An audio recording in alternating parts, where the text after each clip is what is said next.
ઓમ શ્રી પરમાત્મને નમઃ. શ્રીમદ્ ભગવદ્ ગીતા અધ્યાય 14 ગુણત્રય વિભાગ યોગ. આજે આપણે શ્લોક ક્રમાંક 10 વિશે સમજીએ. આ શ્લોકમાં ભગવાને એક એક ગુણ મનુષ્યો પર કેવી રીતે વિજય કરે છે એ બતાવે છે. તો ચાલો આપણે શ્લોકના માધ્યમથી પહેલાં જાણીએ.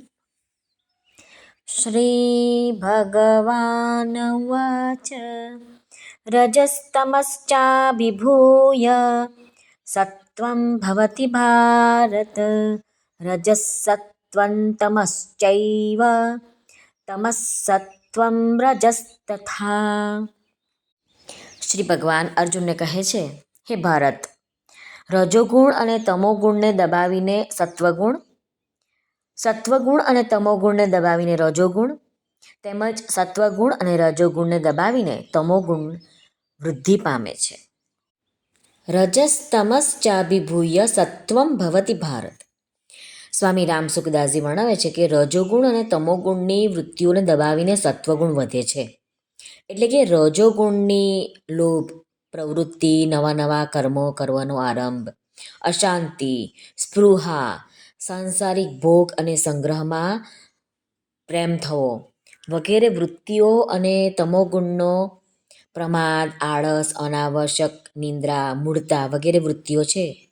આ બધાને સત્વગુણ દબાવી દે છે અને અંતઃકરણમાં સ્વચ્છતા, નિર્મળતા, વૈરાગ્ય, નિસ્પૃહતા, ઉદારતા ને નિવૃત્તિ, આ બધી વૃત્તિઓ જાગૃત કરી દે છે.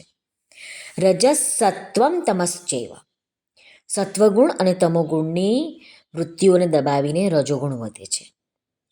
તો એમાં રામસુખદાસજી મહારાજ કહે છે કે સત્વગુણના કયા કયા પ્રકાર હોય છે, તો કે જ્ઞાન, પ્રકાશ, વૈરાગ્ય, ઉદારતા, આ બધી વૃત્તિઓ હોય છે.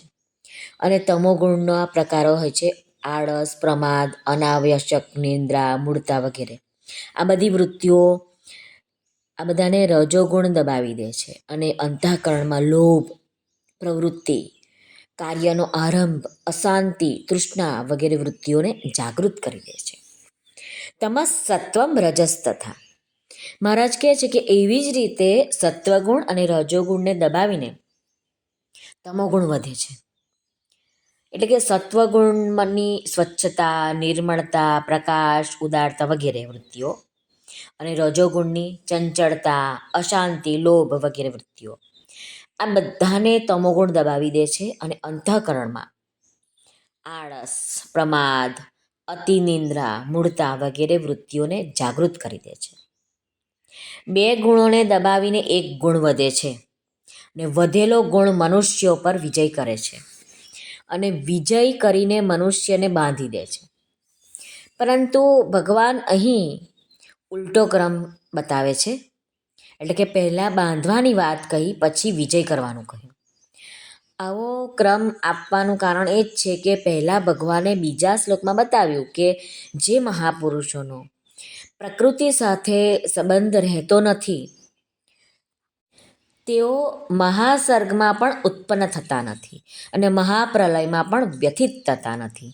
કારણ કે મહાસર્ગ અને મહાપ્રલય બંને પ્રકૃતિના સંબંધથી જ થાય છે. પરંતુ જે મનુષ્યો પ્રકૃતિની સાથે સંબંધ જોડી લે છે તેમને પ્રકૃતિજન્ય ગુણો બાંધી શકે છે. આ અંગે સ્વાભાવિક જ એ પ્રશ્ન થાય છે કે તે ગુણોનું સ્વરૂપ કેવું છે અને તેઓ મનુષ્યોને કેવી રીતે બાંધે છે. તેના જવાબમાં ભગવાને 6થી 8મા શ્લોક સુધી ક્રમશઃ સત્વ, રજ અને તમ, આ ત્રણેય ગુણોનું સ્વરૂપ અને તેમના દ્વારા આ જીવ કેવી રીતે બંધનમાં આવે છે એ ભગવાને કહ્યું. આમાં આપણને પ્રશ્ન એમ થાય કે બાંધતા પહેલાં આ ત્રણેય ગુણો શું કરે છે? એના જવાબમાં ભગવાને બતાવ્યું કે બાંધતા પહેલાં વધેલા ગુણ મનુષ્યો પર વિજય કરે છે અને પછી તે મનુષ્યને બાંધે છે. હવે પ્રશ્ન એમ થાય છે કે ગુણ મનુષ્યો પર વિજય કેવી રીતે કરે છે? તેના જવાબમાં ભગવાને કહ્યું કે બે ગુણોને દબાવીને એક ગુણ મનુષ્ય ઉપર વિજય મેળવે છે. આ રીતે વિચાર કરવાથી ખબર પડે છે કે ભગવાને 6થી 10મા શ્લોક સુધી જે ક્રમ આપ્યો છે તે બરાબર જ છે. તમને સામાન્ય સમજૂતી આપું તો જે આપણે મનુષ્યમાં જે ગુણ વધ્યો હોય, ધારો કે સત્વગુણ વધ્યો હોય તો એ વ્યક્તિને ભક્તિભાવવાળા થઈ જશે, સત્સંગમાં આગળ વધશે, સત્સંગ કરવાનું મન થશે. લોભ, આળસ, પ્રમાદ એ બધું થતું નથી. અંતઃકરણ શુદ્ધ થઈ જાય છે, વૈરાગ્ય આવી જાય છે, ઉદારતા આવી જાય છે. આ બધી વૃત્તિઓ આપોઆપ જ આવી જાય છે જ્યારે સત્વગુણ વધ્યો હોય ત્યારે. જ્યારે રજોગુણ વધ્યો હોય છે ત્યારે એ મનુષ્યને કામમાં પ્રવૃત્ત કરે છે. કામ એટલે કે પૈસા ભેગા કરી દઉં, હું આટલું કામ કરી દઉં, હું આટલું ભેગું કરી દઉં. લોભ ઉત્પન્ન થાય છે અને કાર્ય કરવાનો આરંભ કરવાનો એને વિચાર આવે છે. અશાંતિ થાય છે જ્યારે કાર્ય થતું નથી વિચારેલું, ત્યારે એને અશાંતિ થાય છે. તૃષ્ણા, આ બધા વૃત્તિઓ જાગૃત થાય છે. તમોગુણ જ્યારે વધ્યો હોય ત્યારે મનુષ્યમાં આળસ, નિંદ્રા, પ્રમાદ, વ્યભિચાર આ બધા ગુણો વધે છે. આમ જે ગુણ વધે છે તેની પ્રધાનતા થઈ જાય છે અને બીજા ગુણો ગૌણ બની જાય છે. આ ગુણોનો સ્વભાવ છે. શ્રી કૃષ્ણાર્પણમસ્તુ. સર્વને ભાવથી જય શ્રી કૃષ્ણ. રાધે રાધે. હરિઓમ તત્સત. જય ગુરુદેવ દત્ત. જય સ્વામિનારાયણ. જય માતાજી. નમઃ પાર્વતે પતે.